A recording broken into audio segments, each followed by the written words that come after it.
Bueno, todo comienza entre el año más o menos 85 y 86. Mi padre, que pues ya está en la presencia del Señor, Jorge Castellanos González, él fue el fundador de esa congregación. O más bien dicho, estudió en el Instituto Bíblico Bautista Maranata y terminando, de hecho, él ya tenía la visión de venirse a Terán, porque en Terán no había ninguna congregación. Y venimos para aquí a Terán, venimos a evangelizar. Bueno, en aquel tiempo la colonia no estaba como está hoy en día, casi la mayor parte de las calles pavimentadas, ¿verdad? Pero en aquel tiempo estaba un poquito más complicado, ¿verdad? La entrada, no había tanto acceso a colectivos como hoy en día, ¿no? Y venimos a esta colonia y a evangelizar, a ganar almas, y gracias a Dios se encontró una familia, se comenzó a hacer los primeros cultos y pues se siguió evangelizando y fue creciendo, y ya nos fuimos a la entrada de Terán. Después nos pidieron el terreno, se entregó y pues, pero se puso en oración. Se puso en oración aproximadamente como un año. Y el Señor abrió las puertas aquí en este lugar donde se construyó el templo.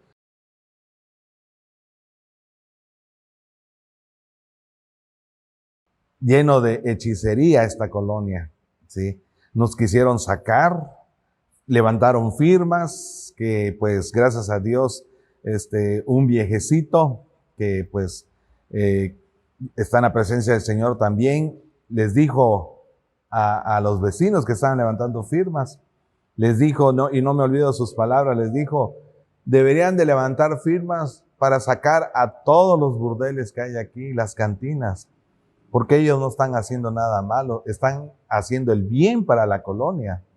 Y así quedaron quietos.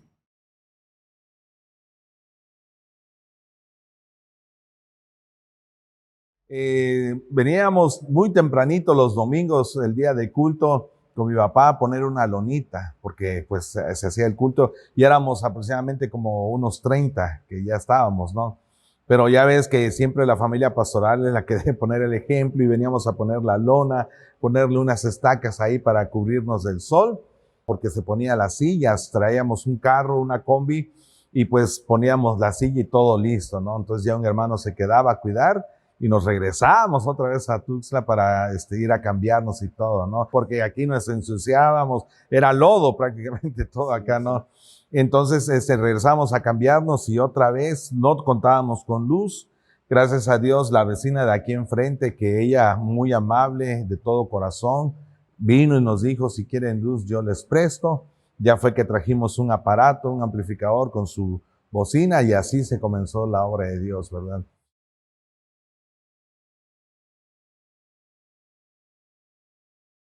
Más adelante se construye una galera pequeña, provisional, y pues ya estábamos un poquito más protegidos del sol, de la lluvia, y comenzamos a trabajar ahí, gracias a Dios. Después pues se construyó el templo, pero ya te hablo muchos años adelante.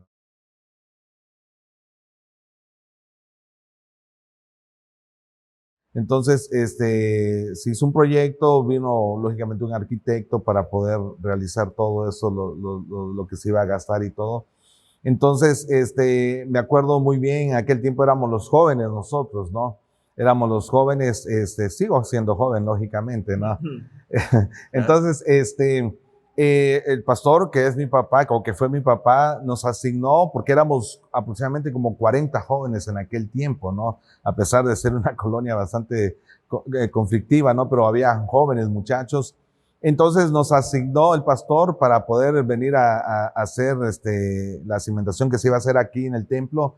Nos asigna ciertos metrajes a cada joven, nos tocó de 2 en 2 para realizar la escarbada, como se dice, y hacer las zapatas y todo ese rollo, ¿no? Y poner el cimiento del templo.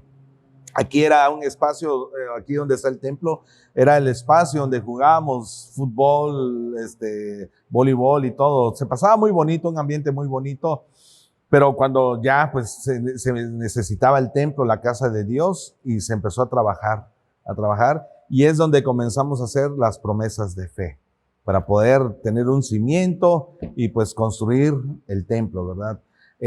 Muchos hermanos que ya están en la presencia de Dios, la verdad siempre los recuerdo con mucho amor. Entre ellos está una tía de nosotros que se llamaba la hermana Petronita Chamé. Esta hermana era una de las que se despojaba de sus alhajas. Aquí está para la obra de Dios. Ella, sí, dio mucho, muchísimo para que ese templo se construyera. Muchos hermanos, lógicamente, ¿no? Pero recuerdo más a ella porque era el ejemplo. Ella era el ejemplo y en primer lugar siempre ella daba las cosas, ¿no? Entonces se empezó se pone el primer cimiento, después se comienza a construir todo el templo, poco a poco, porque desafortunadamente no contábamos con la solvencia económica, pero... ¿Aproximadamente cuántos miembros eran? En aquel tiempo quizás éramos como unos 30, 40, en aquel tiempo te hablo, o quizás un poquito más, sí, un poquito más. Pero con la ayuda de los jóvenes, pero en aquel tiempo los jóvenes, la mayoría eran estudiantes que todos dependíamos de papá, ¿no? Entonces, pues lo único que podíamos hacer las fuerzas físicas, ¿no?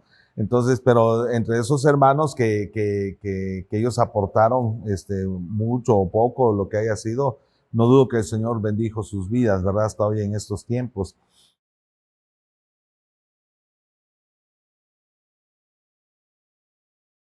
Déjame decirte algo curioso. Yo entro al Instituto Bíblico porque quería aprender a predicar. Sí. De hecho, nunca en mi vida había dado un tema o algo así por el estilo, ¿no? ¿Te daba pena hablar en público? Sí, la verdad que sí. Me da mucha pena, mucha pena. De hecho, casi toda mi familia ha sido así, con excepción de 3 hermanos míos que pues son hablantines, ¿no? Pero en mi caso sí, era muy penoso, muy tímido, muy ermitaño. Terminaba el culto, me iba al carro y de ahí era todo, ¿no? Por parte de la familia de mi mamá, casi todos mis primos, casi todos, incluso sobrinos, hijos de ellos, somos músicos. Entonces siempre me identifiqué en el teclado. Desde muy pequeño yo comencé con la guitarra y después me fui al teclado, lo que es el piano. Entonces comencé a ministrar siempre hasta hoy en estos tiempos, ¿no? Entonces, el Señor me llamó, ¿sí? Me acuerdo muy bien, fuimos con el pastor Armando, incluso él fue el que nos llevó a estas conferencias en Matamoros. Nos fuimos por allá, fue mi papá, pero yo fui acompañando a mi papá, ¿sí? Yo fui acompañando a mi papá y fueron otros pastores que ahorita no recuerdo. Pero en uno de esos días de las conferencias, el pastor predicó tocante al llamado al ministerio, ¿no? Sí. Entonces me llegó mucho ese mensaje que habló para servir al Señor. Y yo dije, pues necesito hacer algo, ¿no? Pero mi mentalidad era así. Yo, pues, querer predicar y tocaba o más bien dicho, íbamos a tocar y predicaba y como un evangelista. Pero yo, ¿sí? Aparte de lo que dice Dios. Comienzo a estudiar, después de que recibí ese llamado, comencé estudiando en la Iglesia Bautista Maranata. Fue donde que te digo que tuve como maestro el pastor Armando y a otros pastores. Y entonces estuve un año con ellos. Después mi papá abre el Instituto Bíblico aquí en Betel y ya me vine con él, lógicamente, ¿verdad? Para ser parte de ese batallón. Entonces, comencé estudiando y llega el momento que termino, pero fallece mi papá.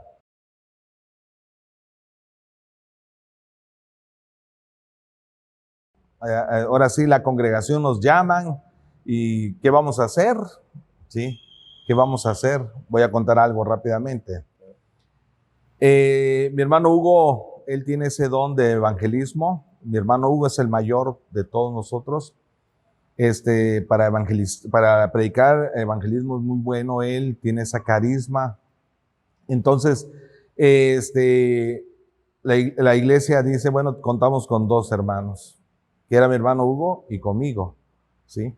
Entonces, se junta toda la iglesia para hablarnos, para ver quién iba a quedar de pastor, ¿sí? Entonces dice mi hermano Hugo, yo no. Se acercan a mí y me dice, ¿y usted, hermano? ¿Sí? Porque necesitamos a alguien que quede en la iglesia y usted estudió. Pero como te decía, mi mentalidad era Ya ser, habías terminado. yo ya había terminado, ser un evangelista, ir a tocar y con un grupo que teníamos y predicar, esa era mi mentalidad. Pero dije, bueno, si es su voluntad, Señor, pues adelante, ¿verdad? Entonces, ¿qué hace el Señor? El Señor es el que acomoda todas las cosas. Entonces, la iglesia me elige como pastor. Entonces yo hablé con la congregación y les dije, bueno, hermanos, pues si me van a apoyar en todo, adelante. La congregación, como siempre, amén, ¿verdad?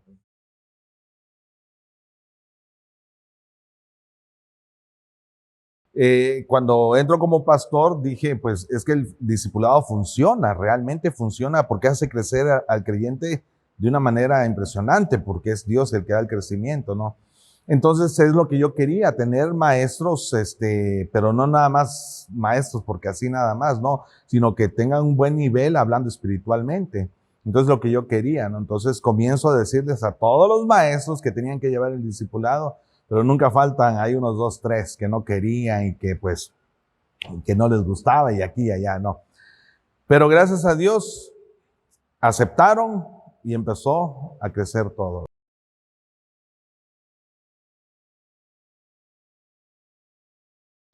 Hay muchos, pero uno de ellos es el que dice el Salmo número 3, se han levantado mis adversarios, pero mas tú, Jehová, está con nosotros, ¿no? Es un salmo que lo han hecho también en alabanzas, ¿no? Oh Jehová, muchos son tus adversarios, muchos son los que se levantan contra mí, eres mi escudo, dice, ¿no? Ese pasaje me encanta mucho porque realmente adversarios tenemos, ¿verdad? Que es el enemigo. El escudo que es Dios, que a pesar de que el diablo nos pone barreras y todo eso, pero Dios va adelante con nosotros, ¿verdad? Él va tirando todas esas barreras para que nosotros vayamos caminando hacia adelante. La Biblia dice, puesto los ojos en Cristo Jesús, y es lo que hemos aprendido nosotros, poner la mirada en Jesucristo, sabiendo que este pasaje es una promesa que Él nos da, ¿verdad? Para que aprendamos a confiar en Él. Y por eso es que me encanta mucho este salmo, salmo número 3. De hecho, es un canto muy precioso también, que ha marcado la vida, tanto la mía como la de mi esposa.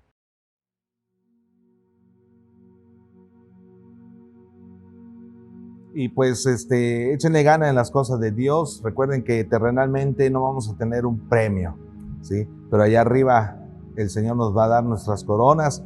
Y eso es lo que es una promesa que Él nos da, ¿verdad? Echarle todas las ganas aquí en la tierra, no por cualquier detalle y ya no voy a llegar. No, no, no, no, no. Un buen soldado, recuerden que en la batalla un buen soldado, no porque mataron a su compañero, él ya no sigue, no. Va hacia adelante igual nosotros. Vamos hacia adelante, vamos a ir venciendo las huestes de maldades que son los que ellos quieren vencernos, pero no lo podemos dejar. Vamos a tener la victoria en Cristo Jesús. Y todos aquellos que sientan ese llamado, la necesidad de servir al Señor en cualquier lugar, no busquemos lugares lujosos, no busquemos lugares donde pues esté tan fácil todo, no. El Señor le gusta que suframos, así como Él sufrió por nosotros. No busquen lugares de lujo. Tenemos mucho campo donde trabajar aquí en Chiapas. Hay muchos lugares donde no hay una congregación y de cualquier denominación que ustedes estén, pues vayan y prediquen la palabra de Dios, ganen almas, que ese es un punto muy importante también para aquel creyente. Así que Dios les bendiga a cada uno de ustedes y pues esperemos en Dios, pues todos aquellos que tengan la necesidad de servir al Señor, lo hagan.